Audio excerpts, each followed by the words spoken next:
বিসমিল্লাহির রহমানির রহিম। রব্বিশরাহ লি সাদরি ওয়াইসসির লি আমরি ওয়াহলুল উকদাতাম মিন লিসানি ইয়াফকাহু কওলি।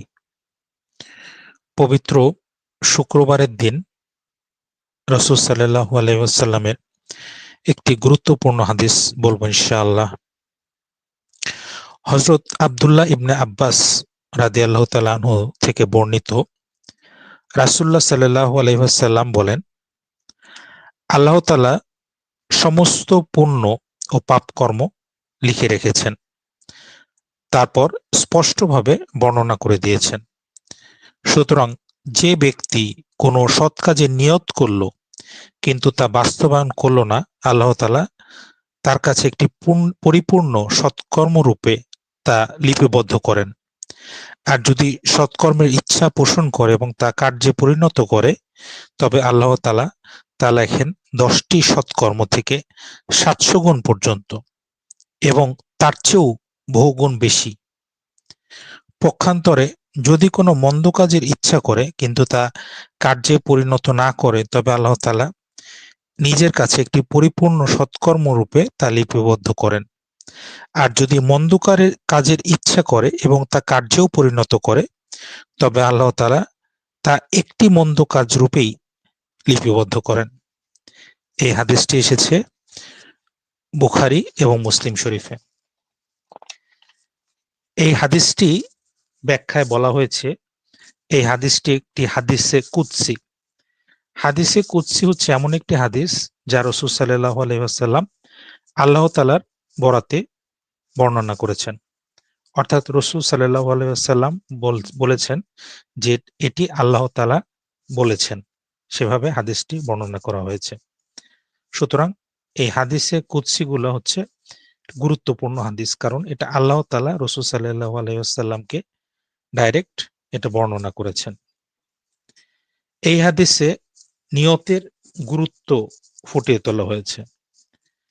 অর্থাৎ বলা হয়েছে কোনো মানুষ যদি একটা ভালো কাজে নিয়ত করে কিন্তু কোনো কারণে সে কাজটি করতে পারল না, তবে তার এই নিয়তের কারণেই সেই কাজের সওয়াব সে পাবে। অর্থাৎ একটি ভালো কাজের সওয়াব সে পাবে। এটা আল্লাহ তাআলার দয়া। আল্লাহ তাআলা অসীম দয়ালু এবং এই দয়ার প্রকাশ আমরা দেখতে পাই আল্লাহ তাআলার এই অনুগ্রহে, যে আল্লাহ তাআলা একজন মানুষ সে একটা ভালো কাজে নিয়ত করলো। যেমন একজন চিন্তা করলো যে আমি একজনকে সাহায্য করব, কিন্তু কোনো কারণে সেই সাহায্যটা করতে পারল না। কিন্তু শুধুমাত্রই তার মনের ইচ্ছাটার কারণে আল্লাহ তাআলা এই ইচ্ছাটার কারণে তাকে একটি পরিপূর্ণ একটি সৎকর্মের মর্যাদা দান করবেন এবং তাকে একটি সৎকর্মের নেকি দান করবেন, পুরস্কৃত করবেন। আর যদি ওই বান্দা ওই নিয়ত করার পরে সৎকর্মটি সম্পূর্ণ করে, তাহলে আল্লাহ তাআলা তাকে 10 গুণ থেকে 700 গুণ বা আরো বেশি, এটার কোনো লিমিট নাই যে আল্লাহ তাআলা কত তাকে নেকি দান করতে পারেন, কত সওয়াব তাকে দান করতে পারেন। তবে এটা মিনিমাম 10 গুণ, সবচেয়ে কম হচ্ছে 10 গুণ। এখানে 10 থেকে 700 গুণ যেটা বলা হয়েছে, এটা তারতম্য কেন? এটা তারতম্য হচ্ছে ওই বান্দার ইখলাসের তারতম্য এবং আমলের সৌন্দর্যগত পার্থক্যের কারণে।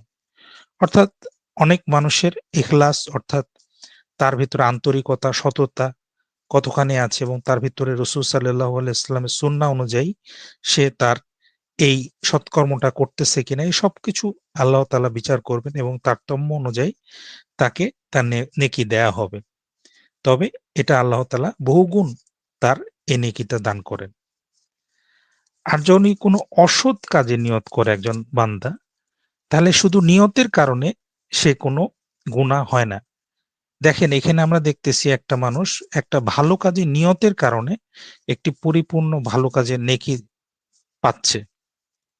তাহলে স্বাভাবিকভাবে একটি মন্দ কাজের নিয়তের কারণে কিন্তু তার একটি মন্দ কাজের গুনাহ পাওয়ার কথা ছিল। কিন্তু আল্লাহ তাআলা কিন্তু তা করেন না। এই যে তার মন্দ কাজের যে ইচ্ছা, এই কারণে আল্লাহ তাআলা তাকে কোনো গুনাহ দেন না বা আল্লাহ তাআলা তাকে কোনো পানিশমেন্ট দিবেন না। এবং সেই ব্যক্তি যদি মন্দ কাজের এই ইচ্ছা পোষণ করার পরে তো পরবর্তীকালে সে এই কাজ থেকে সরে আসে, সেই কাজটা না করে, খারাপ কাজটা সে না করে, আল্লাহ তাআলার মেহেরবানিতে আল্লাহ তাআলা এইজন্য তাকে একটি পরিপূর্ণ সৎ কাজের নেকি দান করবেন, সওয়াব দান করবেন। অর্থাৎ সে জাস্ট মনে, মনে একটা খারাপ কাজে নিয়ত করেছিল এবং সে মনেই চিন্তা করল যে আমি এই খারাপ কাজটা করব না। আল্লাহ তাআলা একটি ভালো কাজের সওয়াব তাকে দিয়ে দেবেন। সুবহানাল্লাহ। আর একজন মানুষ যদি এমনকি কোনো খারাপ কাজ করে, আল্লাহ তাআলা তাকে ওই খারাপ কাজের শুধু একটি গুনাহ তাকে দিবেন। কিন্তু এই গুনাহটাকে তাকে বাড়িয়ে দিবেন না। যেমন ভালো কাজের জন্য আল্লাহ তাআলা তার সওয়াব অনেক গুণ বাড়িয়ে দেন। তাহলে খারাপ কাজের জন্যও কিন্তু তার গুনাহটা অনেক বাড়িয়ে দিতে পারতেন আল্লাহ তাআলা। কিন্তু তা কিন্তু আল্লাহ তাআলা করেন না। তাহলে এইখানে আমরা দেখতে পাচ্ছি আল্লাহ তাআলা কতটা মেহেরবান, আল্লাহ তাআলা কতটা দয়াবান। সুবহানাল্লাহ। এই হাদিস থেকে আমাদের শেখার অনেক কিছু আছে এবং আল্লাহ তাআলার অনুগ্রহ যে কত মানে বিশাল তা আমরা বুঝতে পারতেছি। তো এই হাদিসের উপর ইনশাআল্লাহ আমরা চর্চা করার চেষ্টা করব। ইনশাআল্লাহ। আসসালামু আলাইকুম ওয়া রাহমাতুল্লাহি ওয়া বারাকাতুহু।